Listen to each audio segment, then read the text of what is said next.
Баршаңызға қайырлы күн қыздар. Бүгін сіздерге баклажаннан икра салатының рецептісін көрсететін боламын. Өзімнің жылда жасап жүрген рецептім атылмайтын, тексерілген және уксус қосылмайтын рецепті сіздерге ұсынамын. Міндетті түрде жасап көріңіздер. Ол үшін бізге баклажан қажет. 1,5 кг баклажан, 1,5 кг болгарский перец, 3,5 кг помидор. Қыздар, қалған заттардың барлығының тізімін описание бөліміне жазып кететін боламын. Міндетті түрде сол жаққа қарата өтіңіздер. Ең алдымен біз баклажанымызды турап аламыз. Баклажанымыздың екі шетін алып тастаймыз және ұзынша етіп, тура видеода көрсетілгенде етіп кесіп аласыздар да. Одан кейін оны 4 бұрышта етіп турайтын боласыздар. Баклажандарыңыздың көлемі қатты үлкен болмауы керек және қатты кіші болмауы керек. Егер қатты үлкен болатын болса, пісу уақыты ұзағырақ болады.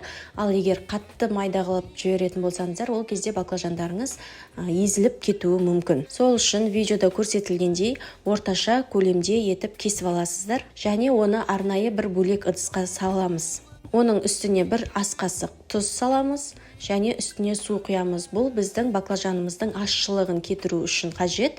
Осылай 1,5 сағат қойып қоямыз.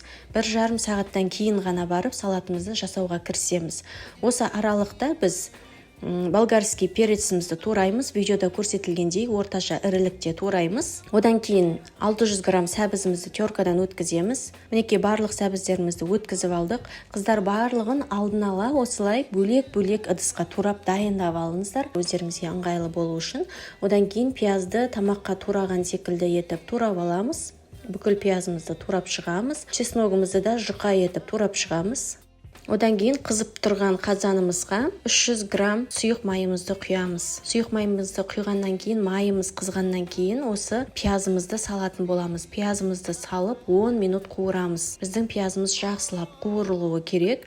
Осы аралықта пиязымыз 10 минут қуырып болғаннан кейін баклажанымызды қолымызбен қысып, алдын ала баклажанымызды бөлек ыдысқа салып алып қойсаңыздар да болады.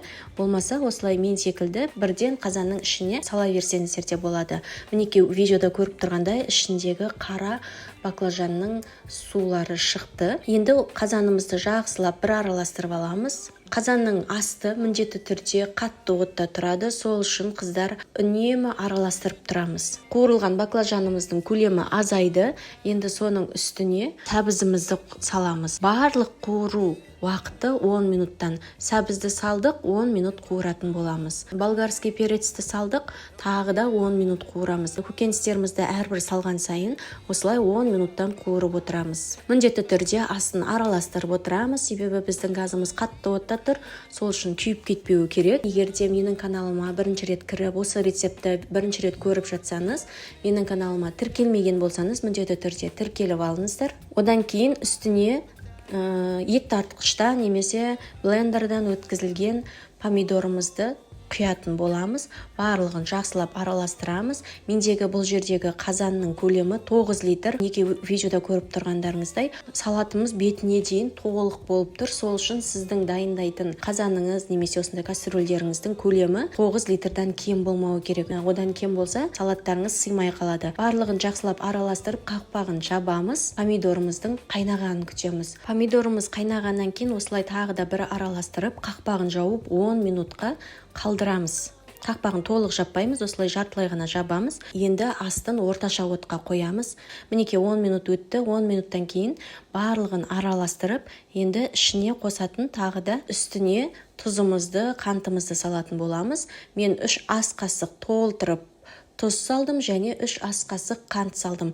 Барлығын тағы бір жақсылап араластырамыз. Қыздар, егер де менің осы видеом ұнап сізге пайдалы болып жатса, достарыңызға да жіберуді ұмытпаңыз. Және арнама жаңадан келіп қосылып жатқан көрермендерім болатын болса, міндетті түрде каналымды жоғалтып алмас үшін тіркелу батырмасын басып қойыңыз. Одан кейін чесногымызды қосамыз және қара бұрышымызды қосамыз. Лавр жапырағын қосамыз 3 штук. Барлығын тағы бір жақсылап араластырамыз. Қазанның қақпағын жартылай жабамыз да, енді оны 20-30 минутқа дейін қайнатамыз, пісіреміз. Пісіру барысында қыздар арасында 5-10 минут өткен сайын қазанның астын араластырып тұрыңыздар. Осылай пісетін кезде болгарский перецті және сәбізді жеп көретін боламыз. Олар бізде қатты болмауы керек, және тұздың дәмін көреміз. Осы аралықта біз банкамызды булап аламыз. Ең оңай әдіс осылай мантаваркаға қойып булау. Булау уақыты 7-8 минут болатын болса, қақпақты 3-4 минут қайнатып аламыз. Мінекей біздің салатымыз пісті. Енді осыны банкамызға құямыз. Ыстық банкамызға газдың астын өшірмейміз салатымыздың. Газдың астын ақырын отқа қойып араластыра отырып, осы банкамызға құйып шығатын боламыз. Барлығын құйып аламыз, бетіне қақпағын жабамыз. Қақпағын жапқаннан кейін банкамызды тексеріп аламыз. Дұрыс жабылғанына көз жеткіземіз. Мінекей осымен біздің салатымыз дайын болды. Тура видеода көріп тұрғандарыңыздай қою, түрі де әдемі. Міндетті түрде жасап көріңіздер. Ең сенімді рецепті сіздерге ұсынып отырмын. Ешқандай уксус қоспайсыздар. Егер сіздердің баклажандарыңыз, ішіне қосқан болгарский перецтеріңіз жақсы пісіп, жақсы қуырылған болатын болса, сіздердің банкаларыңыз еш уақытта атылмайды. Осылай барлығын жауып біткеннен кейін плетке орап қоямыз. 2 күннен кейін банкамызды салқын жерде сақтай берсеңіздер болады. Жасап көріңіздер, ас болсын.